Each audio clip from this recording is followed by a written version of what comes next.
Marinaro avec Tony Marinaro.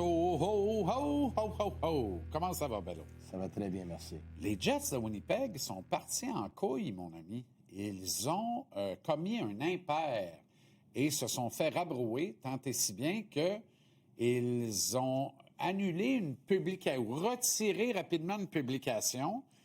Tout semble indiquer donc que les Jets recevrait le Canadien de Montréal le 25 octobre prochain au stade Princess Auto à Winnipeg dans une classique héritage. Ah, ouais. Ouais.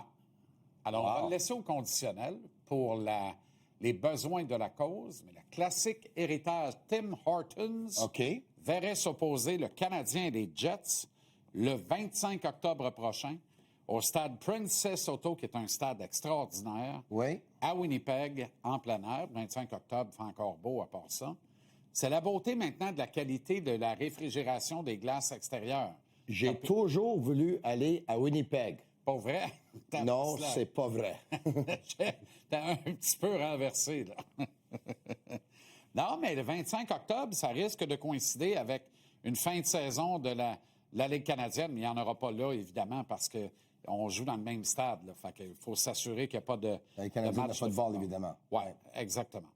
OK, victoire du Canadien. Parce que la ville de Winnipeg vient de perdre leur équipe de la Ligue canadienne de soccer. Oui, Ils ont arrêté leurs opérations il y a un mois de ça. Ouais. Ah, quand même. Parce que... Bankrupt? Oui, mais disons. C'est le propriétaire des Blue Bombers. Il a juste décidé d'arrêter les opérations. Ouais, il a fermé la shop. Il a fermé la shop. Donc, l'équipe aurait pu être 9 équipes avec le FC Supra du Québec. Et là, ça va rester 8 parce que Winnipeg ne sont plus là. OK, victoire du Canadien hier. Oui.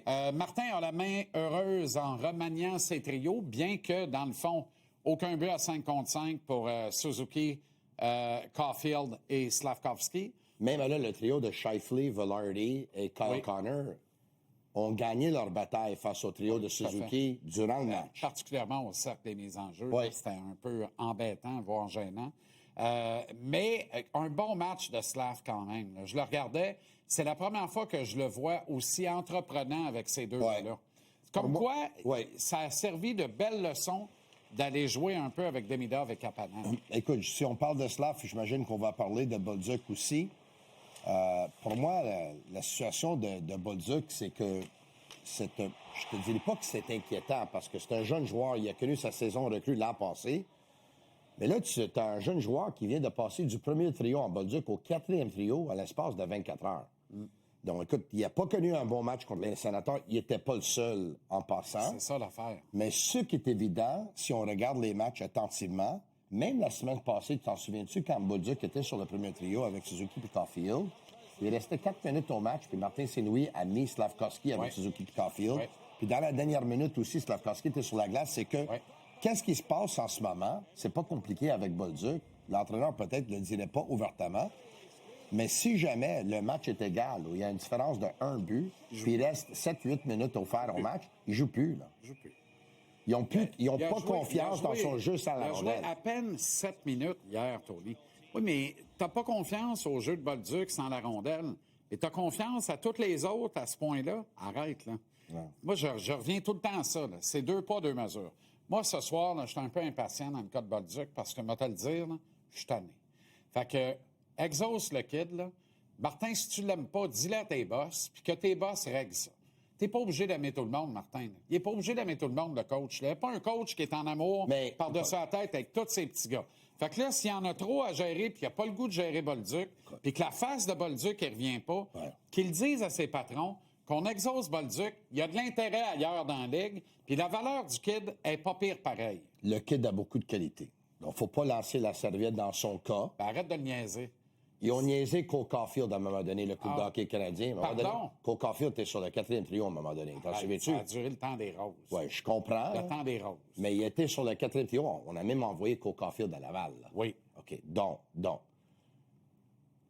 Le positif, c'est on sait qu'est-ce que le Canadien doit faire avec Bolduc. Il doit faire de lui un meilleur joueur sans la rondelle. Puis Martin Saint-Louis, il l'a fait avec Cole Caulfield. Pourquoi il ne pourrait pas le faire avec Bolduc? Voilà. Moi, j'ai confiance qu'il va le faire. Non, mais je suis d'accord avec toi. J'ai confiance qu'il va le Mais faire. je regarde les choses aller, il ne me donne pas l'impression qu'il a le goût de faire ce travail-là avec Bolduc. Et peut-être qu'on apprendra qu'il a essayé, mais que Bolduc ne donnait rien à entendre. Tu sais, à un moment donné, tu fais pas saigner une roche, disait ma grand-mère. Là. Ouais. Fait que si Martin essaye de connecter avec Zach, puis que Zach, il voit que Zach, il n'entend rien, il ne comprend pas, puis peut-être que Martin dit, il n'y a pas le niveau de compréhension que j'ai besoin pour où je veux l'amener. Fait que je ne serais pas capable d'y arriver. Tu penses pas que ça arrive, s'apprend? ces affaires-là. Tu penses pas que ça s'apprend pas? Jouer sans la rondelle, tout le monde devrait être capable d'apprendre ça. Ouais. Si tu es un des 700 gars qui a un contrat one-way de Ligue nationale, Ouais. tu devrais être capable d'apprendre des choses comme ça. Il y a des affaires qui ne s'apprennent pas que Bolduc a, puis que 300 autres gars rêveraient d'avoir. Un tir puissant, puis le flair pour le net. C'est tout un tireur, c'est tout un franc-tireur, puis... Oui, mais en même temps, on a des Midov, on a Caulfield. Peut-être qu'on se dit on en a assez, on est correct. T'en as jamais assez. Message, là, aux Canadiens, la direction, les coachs, t'en as jamais assez. Je pense que Bolduc aussi doit s'imposer plus physiquement, puis d'autant plus à la maison. Écoute, si on regarde sa saison à date, là, ils ont joué peut-être environ 14 matchs à la maison, me semble, et 12 sur l'étranger. Il y a 11 points sur la route, il y en a un à la maison. Mais c'est L'inverse m'inquiéterait. 6 buts, 5 passes. L'inverse m'inquiéterait. L'inverse m'inquiéterait plus, beaucoup plus. Ça. Tu comprends? Mais... Il ramasse ses points sur la route, alors que le coach adverse a le dernier changement. Parce qu'il se met trop de poids, il réussit à produire. Trop de poids sur les épaules quand il joue devant ses siens? Je sais pas. En tout cas, hier... Ça devrait l'inspirer. Hier, il n'y en avait pas tant que ça. Là. Mais ça à 4. Sporadiquement. Slavkovski m'impressionne. Slavkovski a joué un bon match. Demidov, il a joué tout un match. C'est aussi dans le cas de Kapanen. Kapanen est au sommet des buteurs chez les recrues de la Ligue nationale avec 8 buts comme Matthew Schaefer. Il a fait en moins de matchs que Schaefer. Oui. Mais si Kapanen était tueur pour 5 cents, si Kapanen avait le flair et le net que Bolduc a, il y aurait 14 buts au moment où on se parle. Il serait vraiment le deuxième centre dont on rêve. Et ça serait un gars de 12 millions éventuellement dans la Ligue. Oui, mais c'est tous les hommes au Québec auraient tous mes yeux et mes cheveux, ils auraient toutes les femmes au monde. Mais c'est pas comme ça, là. Tu penses, toi? Ben, c'est ça. When you got it, you got it. Dis-tu ça avec le plus grand des sérieux? Ouf. Me voici très inquiet. Salutations, Monique, José, Chantal, Manon, Nathalie, Véronique. Hiatus, terminé. Vas-y.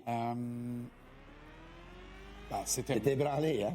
Un petit peu. Montrer des yeux, tout ça, les cheveux. T'as perdu la tête. Brendan Gallagher, hier, a une promotion sur le 3e trio. Tu trouves ça correct, hein? Moi, personnellement, je trouve que c'est très laborieux dans son cas. Très laborieux. C'est terrible. Je sais pas c'est qui a plus de misère. Lui jouer ou moi le regarder jouer en ce moment. Buffet hier. Comment t'as fait,